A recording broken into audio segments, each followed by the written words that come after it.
राधे। एक बार भगवान शिव ने पार्वती जी को उनके पूर्व जन्म का स्मरण कराने के उद्देश्य से इस व्रत का महात्म्य की कथा कही थी। श्री भोले शंकर बोले, हे गौरी, पर्वतराज हिमालय पर स्थित गंगा के तट पर तुमने अपनी बाल्यावस्था में 12 वर्षों तक अधोमुखी होकर घोर तप किया था। इतनी अवधि तुमने अन्न न खाकर पेड़ों के सूखे पत्ते चबाकर व्यतीत किए। माँ की विकराल शीतलता में तुमने निरंतर जल में प्रवेश करके तप किया। वैशाख की जला देने वाली गर्मी में तुमने पंचाग्नि से शरीर को तपाया है। श्रावण की मूसलाधार वर्षा में खुले आसमान के नीचे बिना अल जल ग्रहण किए समय व्यतीत किया है। तुम्हारे पिता तुम्हारे कष्ट साध्य तपस्या को देखकर बड़े दुखी होते थे, उन्हें बड़ा क्लेश होता था। तब एक दिन तुम्हारी तपस्या तथा पिता के क्लेश को देखकर नारद जी तुम्हारे घर पधारे। तुम्हारे पिता के हृदय से अतिथि सत्कार करके उनके आने का कारण पूछा। नारद जी ने कहा, हे गिरिराज, मैं भगवान विष्णु के भेजने पर यहाँ उपस्थित हुआ हूँ। आपकी कन्या ने बड़ा कठोर तप किया है। इससे प्रसन्न होकर वे आपकी सुपुत्री से विवाह करना चाहते हैं। इस संदर्भ में आपकी क्या राय है, जानना चाहता हूँ। नारद जी की बात सुनकर गिरिराज गदगद हो उठे। उनके तो जैसे सारे क्लेश ही दूर हो गए। प्रसन्नचित्त होकर वे बोले, श्रीमान, यदि स्वयं विष्णु मेरी कन्या का वरण करना चाहते हैं तो भला मुझे क्या आपत्ति हो सकती है। वे तो साक्षात ब्रह्म हैं। हे महर्षि, ये तो हर पिता की इच्छा होती है कि उसकी पुत्री सुख संपदा से युक्त पति के घर की लक्ष्मी बने। पिता की सार्थकता इसी में है कि पति के घर जाकर उसकी पुत्री पिता के घर से भी अधिक सुखी रहे। तुम्हारे पिता की स्वीकृति पाकर नारद जी विष्णु के पास गए और उनसे तुम्हारे ब्याह की निश्चित होने का समाचार सुनाया। मगर इस विवाह संबंध की बात जब तुम्हारे कान में पड़ी तो तुम्हारे दुख का ठिकाना न रहा। तुम्हारी एक सखी ने तुम्हारी इस मानसिक दशा को समझ लिया और उसने तुमसे उस विषुकता का कारण पूछा। तब तुमने बताया, मैंने सच्चे हृदय से भगवान शिव शंकर का वरण किया है, किंतु मेरे पिता ने मेरा विवाह विष्णु से निश्चित कर दिया है। मैं विचित्र धर्म संकट में हूँ, अब क्या करूँ। प्राण छोड़ देने के अतिरिक्त अब कोई भी उपाय शेष नहीं बचा है।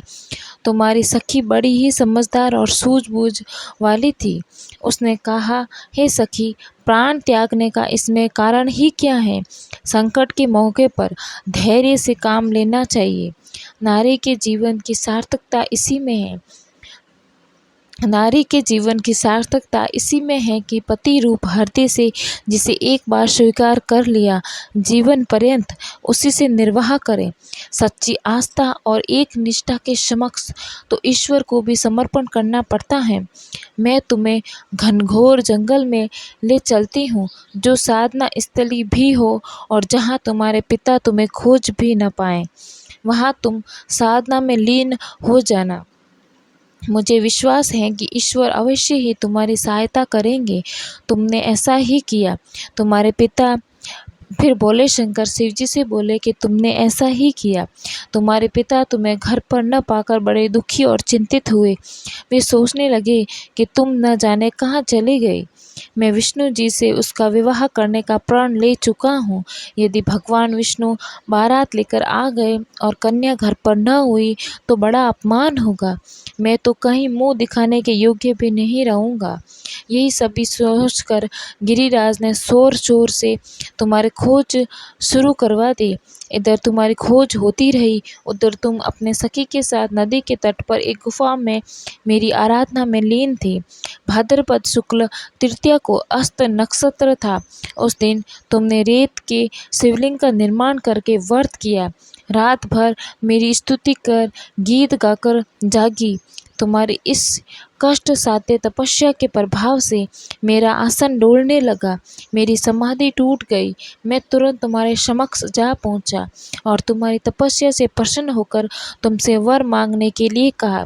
तब अपनी तपस्या के फलस्वरूप मुझे अपने समक्ष पाकर तुमने कहा, मैं हृदय से आपको पति के रूप में वरण कर चुकी हूँ। यदि आप सचमुच मेरी तपस्या से प्रसन्न होकर आप यहाँ पधारे हैं तो मुझे अपने अर्धांगिनी के रूप में स्वीकार कर लीजिए। तब मैं तथास्तु कहकर कैलाश पर्वत पर लौट आया। प्रातः होते ही तुमने पूजा की समस्त सामग्री को नंदी में प्रवाहित करके अपने सहेली सहित व्रत का पारण किया। उसी समय अपने मित्र बंधु व दरबारियों सहित गिरिराज तुम्हें खोजते खोजते वहां पहुँचे और तुम्हारी इस कष्ट साध्य तपस्या का कारण तथा उद्देश्य पूछा। उस समय तो तुम्हारी दशा को देखकर गिरिराज अत्यधिक दुखी हुए और पीड़ा के कारण उनकी आंखों में आंसू उमड़ आए। तुमने उनके आंसू पोंछते हुए विनम्र स्वर में कहा, पिताजी, मैंने अपने जीवन का अधिकांश समय कठोर तपस्या में बिताया है। मेरी इस तपस्या का उद्देश्य केवल यही था कि मैं महादेव को पति के रूप में पाना चाहती थी। आज मैं अपनी तपस्या की कसौटी पर खरी उतर चुकी हूँ। आप क्योंकि विष्णु जी से मेरा विवाह करने का निर्णय ले चुके थे, इसलिए मैं अपने आराध्या की खोज में घर छोड़कर चली आई। अब मैं आपके साथ इसी शर्त पर घर जाऊंगी कि आप मेरा विवाह विष्णु जी से न करके महादेव जी से करें। गिरिराज मान गए और पार्वती जी को घर ले गए। कुछ समय के पश्चात शास्त्रयुक्त विधि विधान पूर्वक उन्होंने हम दोनों का विवाह सूत्र में बांध दिया। हे पार्वती, श्रावण शुक्ल तृतीया को तुमने मेरी आराधना करके जो व्रत किया था उसी के फलस्वरूप मेरा तुमसे विवाह हो चुका है।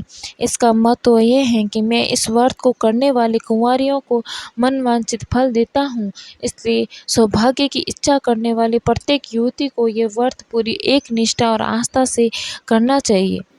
धन्यवाद।